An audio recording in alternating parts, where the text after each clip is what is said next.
Welcome to the Apple thing. ගොඩක් Android phone වලට SD card එකක් එහෙම නැත්නම් chip එකක් දාලා storage එක වැඩි කරගන්න පුළුවන්කම තියෙනවා. නමුත් Apple iPhone වලට කවදාවත් මේ විදිහට SD card එකක් දාලා storage එක වැඩි කරගන්න පුළුවන්කමක් තිබ්බේ නැහැ. ඉතින් මේකට හේතු කිහිපයක්ම තියෙනවා. ඒක ඔයාලට හරියටම දැනගන්න පුළුවන් මේ වීඩියෝ එක ඉවරනකම් බලුවොත්.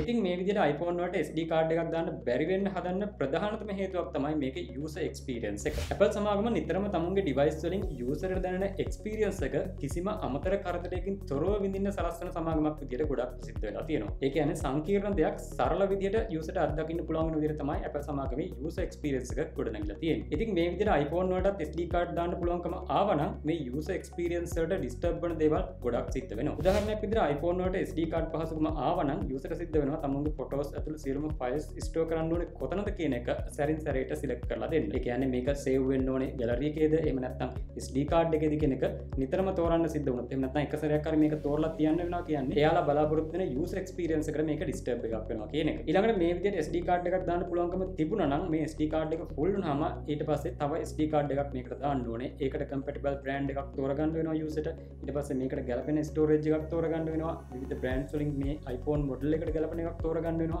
මේ විදිහට සංකීර්ණතාවයන් ගොඩකට මුහුණ දෙන්න සිද්ධ වෙනවා මේ user ට තමුන්ගේ phone එකේ storage එක කියන option එක වැඩි කරගන්න එක නිසා. ඉතින් මේකත් අමතර කරදරයක් විදිහට තමයි Apple සමාගම විසින් දකින්නේ user ට මේ විදිහට තමුන්ගේ iPhone එකේ storage එක වැඩි කරගන්න පුළුවන්කම ලබා දෙන එක. ඒ වගේම තමයි අර පරණ SD card එක කොහේ හරි අරන් තිබ්බම මේක misplace වීමෙන් ඇති වෙන අපහසුතාව වගේ අනවශ්‍ය සංකීර්ණතාවයන් ගොඩක් බලක්ව ගන්න පුළුවන්කම තියෙනවා මේ විදිහට iPhone වලට SD card එකක් දාන්න බැරි විදිහට හදලා තියෙන එක. ලංකාව වගේ රටක ඉන්න අපිට නම් මේ දේවල් මහා ලොකු සංකීර්ණ ප්‍රශ්න නෙවෙයි. chip එකක් අරගෙන මේ chip එකක් දාගන්න එක එහෙම නැත්නම් chip එකක් නැතුනම අලුත් එකක් ගන්න එක වගේ දේවල් අපිට අමුතු මහා ලොකු මැජික් සංකීර්ණ ප්‍රශ්න නෙවෙයි. නමුත් වෙනත් රටක ඒ කියන්නේ දියුණු රටවල ඉන්න කාලේ ගොඩක් වටින smooth user experience එකක් product එකකින් බලාපොරොත්තු වෙන ගොඩක් buying power එක වැඩි customer කෙනෙක් වෙනුවෙන් product එකක් design කරද්දී මේ වගේ පොඩි දේවල් ගැන පවා හිතන්න සිද්ධ වෙනවා. මොකද මේ හැමදේම overall smooth user experience එකකට බද්ධ වෙලා තියෙන නිසා Apple සමාගමට සිද්ධ වෙනවා මේ පොඩි දේවල් ගැන පවා ගොඩක් ලොකු විදියට අවධානය යොමු කරන්න. ඉතින් මේ විදියට SD card දාන්න බැරි වෙන්න iPhone හදන තවත් හේතුවක් තමයි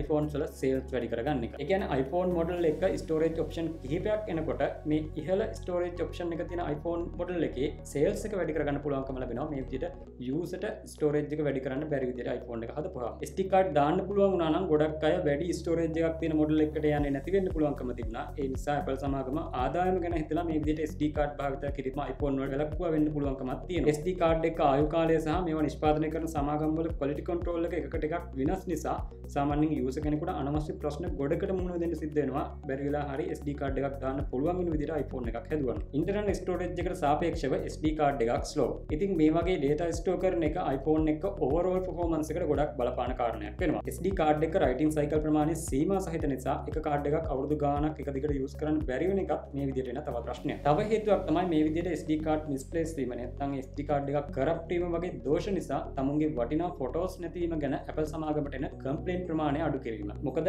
iPhone එක ඇතුලේ හෝ iCloud drive එක ඇතුලේ තමයි මේ photos save වෙන්නේ. මේවා delete වෙන්න කිසිම හැකියාවක් නැහැ user delete කරොත් ඇරෙන්න. ඒක නිසා මේ විදිහට third party chip එකක් නිසා තමුන්ගේ වටිනා photos delete වුණොත් ඒක complaint එකක් විදිහට Apple සමාගමට එන එක වළක්වන්නත් iPhone වලට SD card පහසුකම නොලැබී තියෙන තවත් හේතුවක් වෙන්න පුළුවන්. අනිත් දේ තමයි iPhone එක ඇතුලේ හැම නැනෝමීටර එකක් ගානම වටිනවා Apple සමාගම. ඉතින් මේ storage option එකට ඉඩක් වෙන් කරන වෙනුවට ඒ පොඩි ඉඩත් කැමරාවට හෝ බැටරියට අදාළ දෙයකට යොදා ගන්න පුළුවන්කම SD card එක නොදා හැදුවොත් Apple සමාගමට ලැබෙනවා. ඉතින් මේ වගේ අපිට නොහිතන පොඩි හේතු ගණනාවක් නිසා Apple සමාගම විසින් තමුන්ගේ iPhone වලට SD card එකක් එහෙම නැත්නම් chip එකක් දාන්න පුළුවන්කම ලබා දීලා නැහැ. මේක අපිට කරදරයක් වගේ පෙනුනට overall මේ විදිහට තනි product එකක් හදන එක ගොඩක් user ලේසි සහ user experience එකට ගොඩක් ප්‍රයෝජනවත් දෙයක්.